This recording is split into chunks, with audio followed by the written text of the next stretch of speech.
नमस्कार दोस्तों, स्वागत है आप सभी का मैथ मैजिक बाय जमशेद के यूट्यूब चैनल पर। दोस्तों, पहला प्रश्न है 2000 रुपये का 10% वार्षिक चक्रवृद्धि ब्याज की दर से 2 वर्ष का ब्याज क्या होगा। तो दोस्तों, इसमें 2 वर्ष का ब्याज बताना है। सबसे पहले देख रहे थे क्या क्या दिया है। इसमें दिया है 2000 रुपये का है, मूलधन दिया है 2000 रुपया। फिर दिया है 10%, दर दिया है R 10%, और समय दिया है 2 वर्ष, T बराबर 2 वर्ष। ब्याज पूछा है, 2 वर्ष का चक्रवृद्धि ब्याज पूछा है। ठीक, हमें यही निकालना है। तो सबसे पहले हम इसका फ्रैक्शन कर लेंगे। 10% का फ्रैक्शन कितना हो जाएगा, 1/10।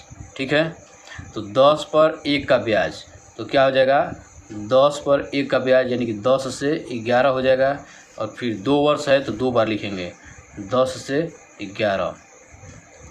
पुनः इसको इसमें दोनों में गुणा करा लेंगे।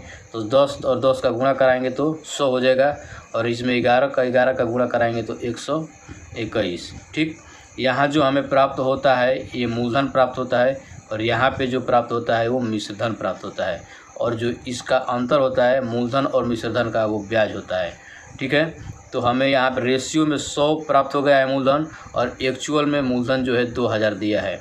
ठीक है, तो 100 बराबर क्या हो गया 2000। हमें निकालना क्या है, ब्याज। तो इसका अंतर जो होता है ब्याज होता है। तो ब्याज कितना हो जाएगा, 100 का और 21 का अंतर, 100 का और 121 का अंतर हो जाएगा 21 हो जाएगा। हमें 21 निकालना है। 100 का मान दिया है और 21 का मान निकालना है। तो 21 बराबर हो जाएगा 2000 बटा में 21, 2000 बटा में 100 और गुणा 21 हो जाएगा। 21 का मान निकालना है, इसे गुणा कर लेंगे। इससे ये कट जाएगा और इससे 2 जीरो कट जाएगा। 21 दूना का क्या हो जाएगा 42, बराबर क्या हो जाएगा 42,420 रुपया। यही हमारा क्या हो जाएगा ब्याज हो जाएगा, यही आंसर हो जाएगा। ठीक है, किस ऑप्शन में है, तो ऑप्शन बी में है। ठीक है दोस्तों, चलते हैं दूसरे प्रश्न की तरफ। दूसरा प्रश्न है 16-20 का कितना प्रतिशत है। ठीक है दोस्तों, 16-20 का कितना प्रतिशत है बताना है। तो इसको हल करते हैं।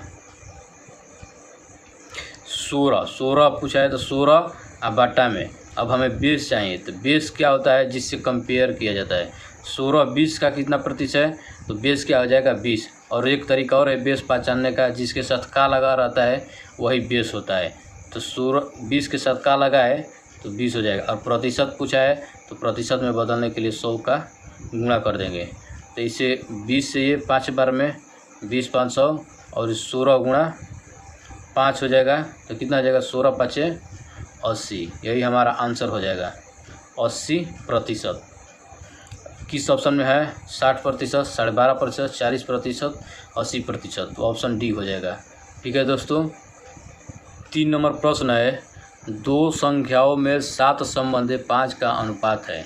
पहली संख्या दूसरी संख्या से कितना प्रतिशत अधिक है। ठीक है दोस्तों, 2 संख्या है जिसमें 7 संबंधी 5 का अनुपात है। तो मान के चलिए कि पहली संख्या 7 है और दूसरी संख्या 5 है। 2 संख्याओं 7 संबंधी 5 के अनुपात में है। तो पूछा है पहली संख्या दूसरी संख्या से कितना प्रतिशत अधिक है। तो दूसरा से कितना अधिक है, तो 2 अधिक है। ठीक है, तो 2 लिख लेंगे बाटा में। अब बेस चाहिए, तो बेस जिससे कंपेयर होता है वही बेस होता है। पहली से दूसरी संख्या कितना प्रतिशत है, तो हम देखेंगे कि पहली से दूसरी संख्या कितना अधिक है। तो अधिक कितना है 2। किससे अधिक है, किससे अधिक है 2, तो 5 से अधिक है। दूसरी संख्या से अधिक है तो बाटा में 5 हो जाएगा। ठीक है, दूसरी संख्या से जिसके साथ का से लगा रहता है वही बेस होता है। वैसे ही पहचानने का तरीका है। और प्रतिशत में बदलने के लिए डायरेक्ट 100 से गुणा कर देंगे। तो ये हो जाएगा 5 दूना के 10, और ये 2 से ये गुणा हो जाएगा तो क्या हो जाएगा 40%। और यही हमारा आंसर हो जाएगा। किस ऑप्शन में है? तो ऑप्शन नंबर सी में है। ठीक है दोस्तों, 4 नंबर प्रश्न है, ए बी से 20% अधिक है, बी ए से कितना प्रतिशत कम होगा? ठीक है, दिया है ए बी से 20% अधिक है, ए और ये बी हो गया। बी से 20% अधिक है, कौन? ए। तो मान लेते हैं कि बी अगर 100 है तो 20% अधिक ए है, तो ये हो जाएगा 120। ठीक है, फिर पूछ रहा है कि बी ए से कितना प्रतिशत कम है। बी पूछ रहा है कि ए से कितना प्रतिशत कम है। तो बी जो है यहाँ पे देखने पर कितना कम है? तो 20 कम है। तो सॉल्व करेंगे, 20 कम है तो 20 बटा में, अब ये देखना है कि बी जो है किससे कम है? तो ए से कम है। तो ए कितना है? तो 120 है। तो 20 बटा में 120 हो जाएगा। और प्रतिशत में बदलने के लिए क्या हो जाएगा? गुणा 100। ठीक है, अब इसको हल करेंगे, क्या हो जाएगा? 1 बटा में 6 हो जाएगा। 1 बटा में 6 गुणा 100। 1 बटा में 6 किसका मान होता है? तो 1600 ही 2 बटा में 3% का मान होता है। ठीक है, और यही हमारा आंसर हो जाएगा। किस ऑप्शन में है? तो ऑप्शन बी में है, 1600 ही 2 बटा में 3%। चलते हैं अगले क्वेश्चन की तरफ। क्वेश्चन नंबर 5 है, किसी संख्या का 40% 36 है, तो वह संख्या क्या है? आइए इसको हल करते हैं। 40% संख्या का 40% 36 है। सबसे पहले 40% देखते हैं। 40% का फ्रैक्शन वैल्यू क्या हो जाएगा? 2 बटा में 5। ठीक है, इसी 2 का मान दिया है 36, तो 2 का मान 36 दिया है। कितना गुना है? तो 18 गुना है ये। तो इसका 5 का 18 गुना कितना हो जाएगा? तो 90 हो जाएगा। ठीक है, किस ऑप्शन में है? तो ऑप्शन बी में। ठीक है दोस्तों, यही हमारा आंसर हो जाएगा 90। देखिए दूसरा तरीका ये है करने का, दिया है किसी संख्या का 40%, तो संख्या मान लेते हैं कि x है। दूसरा तरीका ये, किसी संख्या का 40%, तो x का 40% कितना है? तो 36 है, तो बराबर 36।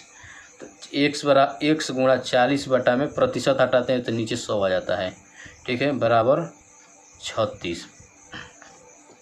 अब x बराबर निकालेंगे तो क्या हो जाएगा? 36 गुणा 100 और बटा में 40 हो जाएगा। ठीक है, अब इसको कटाएंगे, 1 0 से 1 0 और इसे कटाएंगे तो 4 9 36 और 9 गुणा 10 कितना हो जाएगा? 90। यही हमारा आंसर हो जाएगा दोनों तरीक़े से, ऑप्शन बी। ठीक है दोस्तों, आज के वीडियो में बस इतना ही रहने देते हैं। अगर वीडियो आपको पसंद आया हो तो वीडियो को लाइक करें, शेयर करें और जो चैनल पर नए हैं चैनल को सब्सक्राइब करें। धन्यवाद।